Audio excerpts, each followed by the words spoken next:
Nu, Čivriv 72.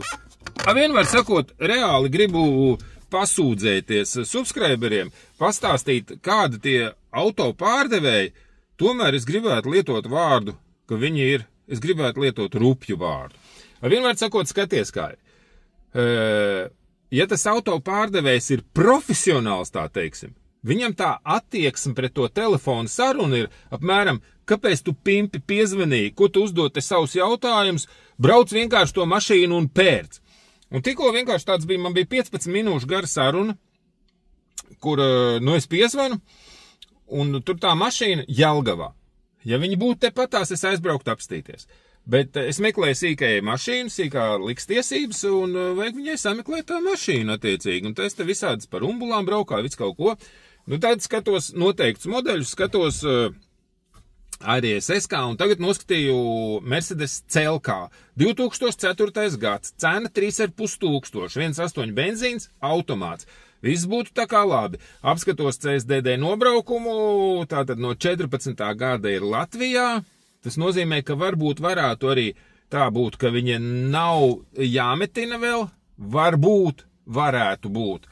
Varētu tā arī nebūt. Es tagad, un safučēts tā, baigi skaistais salons, tāds gaišais, safučēt tur pat galauņiki, vēl kaut kas, bet pieņemsim to sēdekli, kur tu sēdi, nav safučēts un tā. Es domāju, labi, jāzvanu, piezvanu, tā un tā. Čoms, jā, viss čot, ka es to mašīnu pirms 15 gadiem pārdevu savai kaimiņienei, tur brauc tikai kaimiņiene, un tāpēc vistenī mašīnā ir baigi čot, ka es saku, tā kaimiņiene kaut kāds ķipa braukšanas etalons, viņai tā mašīna nevar rūsēt, nevar bojāties, tu kā pasaki, kaimiņiene braukus, un tas tā kā garantē kaut kādu ekstra kvalitāti tai mašīnai. Nē, es saku, un tāda lieta, es gribēju apstīties bildēs, kā izstāsta vadītājs sēdeklis, vai nav saplēsts, pēc tā varētu arī spriest, cik tad viņi patiešām tur ir braukusi, varbūt tā, ka viņi ir ievest Latvijā, varbūt viņai jau 100 000 vai 200 ir bijuši nokruķīti, jo, gads ir 2004. Tur var pa to laiku kruķīt visu kaut ko, tu apsties SK 20. gada mašīnu, viņām visām arī ir 200 000 nobraukumu, un ja 20. gada mašīnā ir 200 000 nobraukums, un 2004. gada mašīnā ir tikpat nobraukums, tad tas, nē, te viss ir oriģināls, kāpēc, lai kāds melotu, kāpēc, lai kāds melotu? Sevišķi to man saka kaut kāds autoplaču pārdevējs Jelgavā. Kāpēc, lai kāds melotu? Tāpēc, ka Jelgavā principā atrast pārdevēju, kurš tur kaut ko nemelo un nekruķī.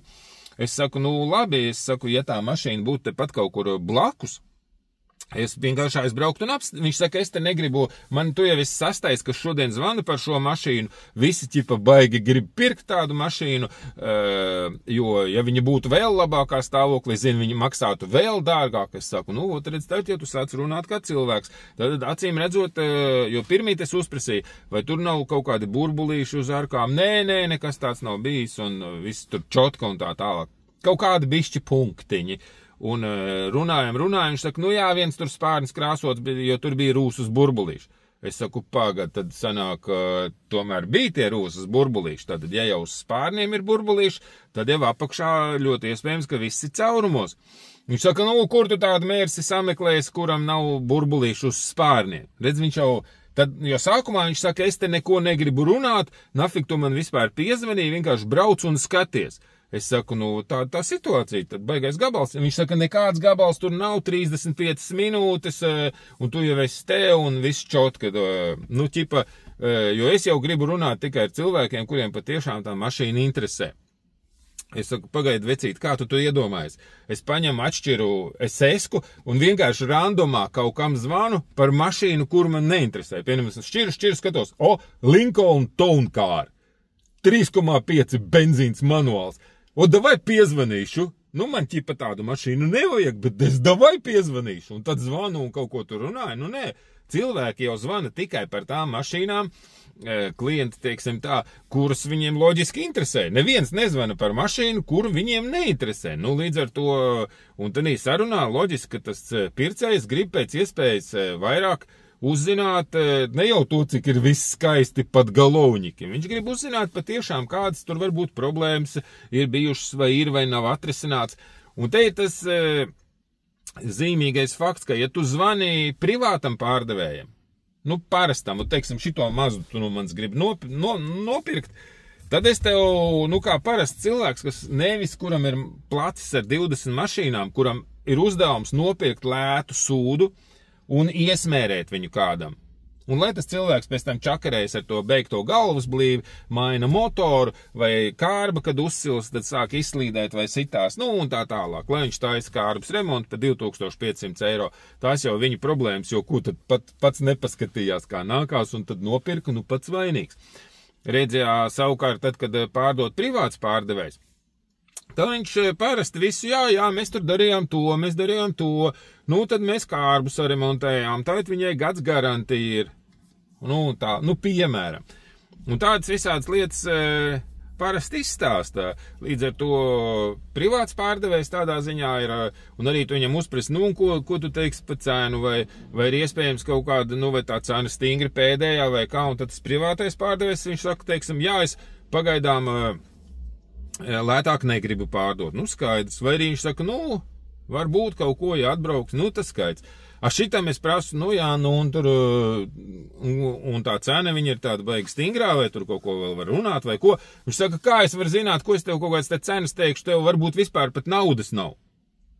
Saprot, nu, tā viņš izturās tā, ka tas pircējs būtu kaut kāds, nezinu, noziedznieks un apisējs, nevis tas pārdevējs, bet reāli jau tas Jelgavas pārdevējs ir tas apisējs, kurš mēģina tai mašīnai, nu, es negribu teikt 100 punkti, bet visticamākais viņai ir kaut kādi defekti un tā tālāk, par kuriem, nu, tas pārdevējs vienkārši viņš neteiks nevienu vārdu līdz pēdējiem brīdim. Tur pieņemsim kaut kāds Audi 3 litri dīzels, kuriem visiem tak iekšā tur, kur tas motoram V-veida motors un tur tas kolektors ieplūc un viss tās trubiņas tūkstots, tur vienmēr tek iekšā tosols no visiem stūriem, tām trubiņām un tā tālāk, un beigti kaut kādi kartera ventilācijas un dzesētāji beigti, un kas tikai nav, un tas ir visiem tiem Audi. Tu nopērc tādu Audi 3 litru dīzeli, un principā tu uzreiz var ķerties klāt pie remonta, kurš izmaksās, nu, tev, nu, no 800 līdz 1200. Tas ir automātiski, jo nu, viņi visi kaut kāds 10. gads, jau tas Audi ir lūznis reāli, un tāpēc, ka tas motors ir vaiprāts, ārprāts, nu, tas ir izlākais motors ever. Un, protams, var jau būt, ka kāds jau to visu tur ir sataisījis, tad jau halleluja, veiksmes stāsts, bet parasti jau tās mašīnas pārdod tad, ka kaut kas viņās nepatīk. Un it kā jau tā arī nebūtu problēma. Nu, es, ka pārdodu mašīnu, kurā man kaut kāds ir defekts, piemēram, Lexus es pārdevu, es neatceros par kaut 2000 vai 2,5, laikam 2, un viņam tā, ka sāka, viņš meta gāzi nost, un tad pēdējais ātrums tā kā ar sitieni ieslēdzās. Bet, ja tu ieslēdz snow režīmā, lai neieslēdzas pirmais ātrums, tad viss čotka strādā. Nu, un tā, ka es to mašīnu pārdevu, es tā arī sludināju. Kad, vakardien man sāka tā kārba sisties, es nezinu, varbūt viņi pāries vai ko, kaut kad varbūt kaut kāds tur solenoīds ielipis vai aizlipis vai vēl kaut kas, nu kaut kas tur izliks ārā un atkal strādās, kā lai es to zinu, jo visu laiku tās kārbas strādāja labi. Un tad es saku, nu lūk, tāds sitās, un tāpēc arī cena ir 2000, nevis 4500, nu tā kaut kā. Un šitien cilvēks saka, nu jā, ja būtu labāka, būtu vēl dārgāk. Tātad kaut kas ir slikts. Tad viņš saprot, ka viņš kaut ko ne tā pateica. Viņš saka, nē, te nekā slikta nav. Es saku, bet man interesē, kā tā mašīna izskatās nevis no augšas, vai tur ir kaut kāds krāsots spērns vai ko. Man interesē apakšā, vai viņi nav jāmetina, vai tur nav tā, ka to mašīnu vairs nevar sametināt, ka tur ir cauri sliekšņi, cauri aizmugurē. Viņš saka, nu tas meistars, kas šo mašīnu apkalpo, neko nav teicis par to, ka viņi ir sarūsējis. Es saku, bet tu vienkārši noliec galvu, tev jau nevajag beigo servisu ar beigiem pacēlājiem, lai redzētu, teiksim, sarūsējušas sliekšņus vai vēl kaut ko. Vienkārši noliec galvu, apskaties, un tu jau redzi, ka tā apakša izskatās.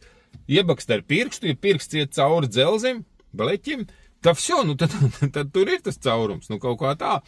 Bet, nu nē, ko man tur apakšā, ja tu gribi, tu atbrauc uz Jelgavu, atkal atbrauc.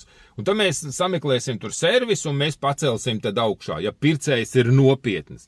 Un kā tas ir nopietns? Tas ir tāds, kurš vienkārši paskatās uz bildītēm, kur pat galovņiki šitie te safočēti lielā daudzumā, un viņš uzreiz, saskait naudu un brauc pirkt mašīnu, jo mašīnai ir skaisti pat galovņiki.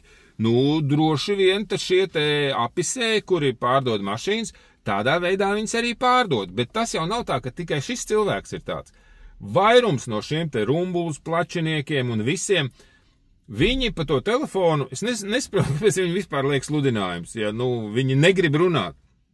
Viņi izturās tā, kā tu defaultā jau būtu kaut kāds, krāniņš, saproties, ka tu zvani un kaut ko prasi, kaut kāds jautājums, kas tur ko prasīt?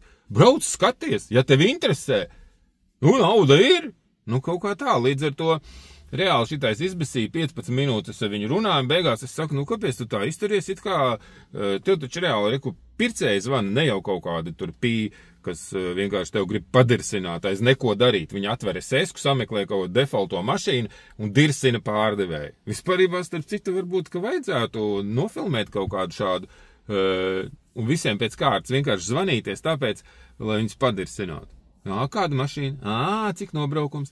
Kāda bremžu diska? To tu nezini. Labi, kāda stūra? Ir sadalus? Pāršūta.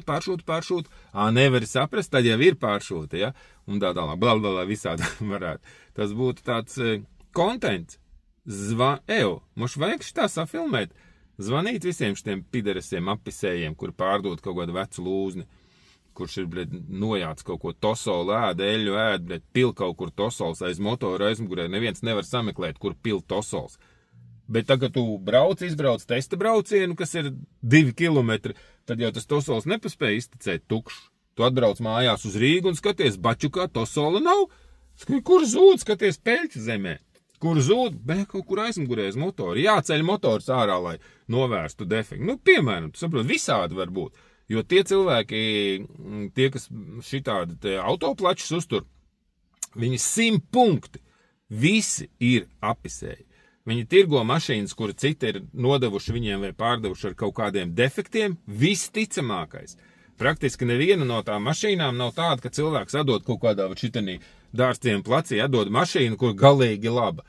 Nē, viņš, pieņemsim, es jau konkrēts gadījums zinu, kad Arūns viņam saplīsa galva kaut kādai korolē. Viņš atdeva te pa kaut kādiem pāris simtiem vai cik es nezinu, bet viņš jau neteica, ka viņam beigta galva. Viņš vienkārši aizbrauc, viņam iedeva 600 eiro.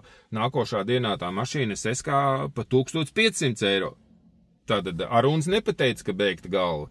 Līdz ar to, tas autoplocus jau nevar zināt, ka beigta galva.